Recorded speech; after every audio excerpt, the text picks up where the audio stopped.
Well, welcome back, everyone. Today we're going to start talking a little bit about motivation because at the conclusion of the last series on doing the Goal Master, a couple of people have come back and said, I did everything you asked me to do, but I'm still not feeling motivated and I'm not actually taking action in the right direction to achieve my goal. So today we're going to drill a little bit deeper on why that might be the case. Now, we're not going to solve all that today. Over the next month, I hope to introduce you to some world-class techniques that will help build on that, but at least we can start taking action today to try and get you going in the right direction. To get started, let's go right back to the basics. A couple of the early questions that we ask are, why do you want this goal of fitness for yourself, whatever you chose for yourself, and how will it benefit me? And you were asked to list a bunch of reasons for both. Again, I cannot underestimate how important this process is. But let's take one step sideways and do a double check. It's quite possible that you've set yourself a goal for fitness or anything else in life that you don't really want. And if it isn't a strong reason or if it isn't a goal that you hold for yourself, this may be the day to say, hey, look, I signed up for this thing, but it's really not what I'm interested in. And you're best to just step aside right now, because if you cannot find logical and emotional reasons why you want to achieve this goal, you're going to find it extremely difficult to do so. So the first reality check is, do I really want it? The second is to go back over the reasons, emotional, logical, and otherwise, and the benefits, and look at them again and find out if they're real. I've had some people come and say, well, I want to be famous, or I want to be well known for this. And when they come back and look at this a second time, they realize, I don't want to be famous or well known. I have other reasons why I want to do this. So I'm going to ask you to go back and look over the benefits and why you want this and dig deeper. If you can't find compelling reasons, like not wanting to have to go to the doctor, find out you've got diabetes, having to prick your finger every day, having to take readings and drugs, and the endless number of things that go along with being overweight, that kind of a motivating system, or a factor rather, will drive you to want to make changes. Or the other side is, if you want to look really good in your clothing, feel a sense of vitality, whatever it is, but it's got to be compelling, and you need to start building that up in your mind as something that you want. A sense of desire to have those emotions achieved and felt is the one thing that can drive you forward and longer and faster, than anything else. So at the risk of going overboard, go back and look at why you wanted this, the benefits, and really make sure it's what you want. And when you find out what you want, double, triple, or even go 10 times as big in terms of feeling that sense of desire to have that outcome in your life. A second area that we need to take a look at is what I'd call the comfort zones. This word used to be much more popular back in the 80s and 90s, but it's just as applicable today. What it really means is that you are already comfortable living your life the way that it's going right now. And even if your life is not working well, your body is adapted to it, and it's going to continue to operate that way every single day until you change it.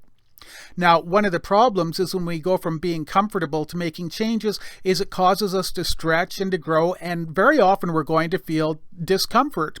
When you're changing your diet or your workout routines, there are certain things you're going to go through that are not normal or not natural and that you'll need to get used to, but it means you're going to have to go through that barrier from being comfortable to being discomfort. It could be things as simple as, I like cooking for my family and eating with them every night. Well, that's great, but if you're eating foods that aren't right, and if you're eating with your family in a quantity that isn't right, you're not going to feel comfortable dieting. You need to start thinking about where you're going to have to stretch and where you're going to have to make those changes. You could say, well, I love the food I eat and the way I eat every day. I live to eat. Well, that's great. You're comfortable with that, but that is not going to help you achieve the goal, and there would be greater benefits that we can look at. So again, this feeling comfortable is something that we're going to have to start disturbing. And finally, you might say, well, I don't feel like reading a diet book and learning something new. Well, tough bananas. I'm afraid that if you're going to make changes in your life, you're going to have to learn new things, you're going to have to try new actions, and you're going to have to prepare yourself mentally, physically, and spiritually for the changes that you want to make. So the second thing I would suggest to you is get comfortable with being uncomfortable. A third level of motivation to take a look at is what we call identity level changes. Very often, after a while, we identify with being, allow me to say, a fat person, or an unfit person, or a person that has a certain disease or malady. And the trouble after a while is that you begin to identify with that and you take on a persona of that. I'm not trying to get too psychobabbly here, but it's very clear that certain people begin to see themselves as being that person, so they identify with it.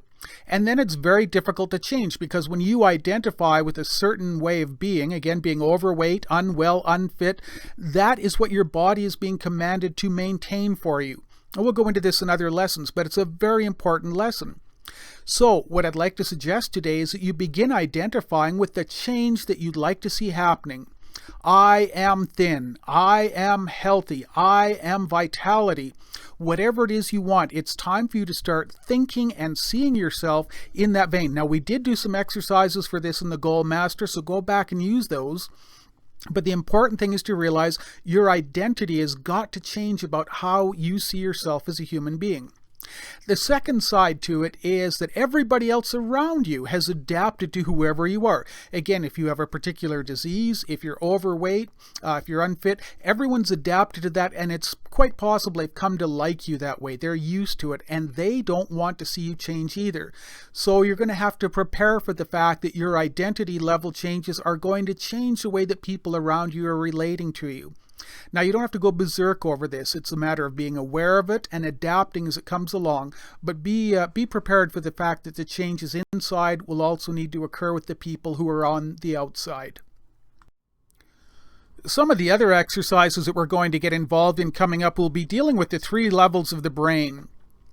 Basically, there's 3 levels of your brain, and each one of them operate differently. So the neocortex is the rational or thinking brain. Now, one of the things we do here is we have to get you to change your attitudes and your thinking about food. So, for example, most people equate food with money. So the more money you get, the better off you are. The more food you get, the better off you are. If somebody gets more food than you do, it's like they got more money than you do. So at a thinking level, you begin to equate food and money together. Just one example, but it's one of those things that is a logical thing that we can change at that level of our mind and thinking. The limbic brain is more the emotional or the feeling brain. So we have obviously in the past linked certain emotions to certain foods and to eating. So it could be pigging out at Christmas time, or it could have been eating every time you're depressed. We have certain emotional triggers that can be related to food or exercise or wellness at all, and we need to address those. And finally, at the base is the reptilian brain, which gives us more of our instinctual or dinosaur brain type things. These are the things that are relating to eating and to water and to sex. They are meant to keep you alive. And if this part of the brain doesn't feel satisfied, it will make you take actions against your will. So we have to take certain actions to make sure that it's satisfied as well. Also, I don't have it represented on this graphic, but obviously there's a major discussion to be held about what we would consider conscious and unconscious decision making. And we won't go into that here because it's a much bigger topic than we can cover, but I have some amazing techniques that will deal with this as we get into one of the future lessons. Now, these few introductory points are a far way from explaining all motivation or what we're going to be able to do over the next month, but I think it's a really good time to take a reality check, to be able to go back, see that you've established this goal for fitness, whether it's for weight or health or a malady that you're holding, and make sure that it's something you really do want to change. Because if you go back and say, it really doesn't matter to me, then drop it and go and put your time and energy into something else that you really do want. So today we can start with these points. Go back and find deeper and more compelling reasons that resonate with you as to why you want to feel fitter, thinner, healthier, more muscular, whatever it is that you want. Go back and find those reasons and then do whatever you can in your mind's eye to amplify them 5, 10, 20, 25 or 30 times bigger than they are right now so that it really starts to become a compelling desire. The second thing is prepare to feel uncomfortable and get determined to change. There's certain things that you're going to have to go through and we can make them simpler and easier, but if you're ready, if you've already steeled yourself to the fact that you're going to feel uncomfortable, it will make the process so much easier. The third thing is starting to see yourself as the change you want to be. Not just seeing yourself eating less, but seeing yourself as the kind of person who is extremely fit, extremely healthy, at an absolute correct weight, maybe a role model for the people around them. Start seeing yourself as the kind of person you want to be and identify with that. And finally, what you can do is start to just become aware of the things that you're thinking about food or fitness. If you're having thoughts that come into your mind, become aware of them so you can grab them and we can transform them in some of the upcoming lessons. Also become aware of when you're using emotions to eat, either emotions to eat certain foods or times that you're eating, or when you're having a reaction to something. How often are you having an emotional reaction that leads to food or to a lack of fitness? And finally, just watch your instincts. If you get too hungry, do you go and pig out? Yes, you have to become aware of those things so that we can work around them. So beware of the way that your mind works. Now, again, this is not meant to take you into how do I become more motivated. It's really just to highlight a couple of the big issues. If you will stay tuned, I will introduce you to some world-class techniques that will make all of this easier, simpler, and a lot more fun than today's lesson coming up. So, carry on and good luck.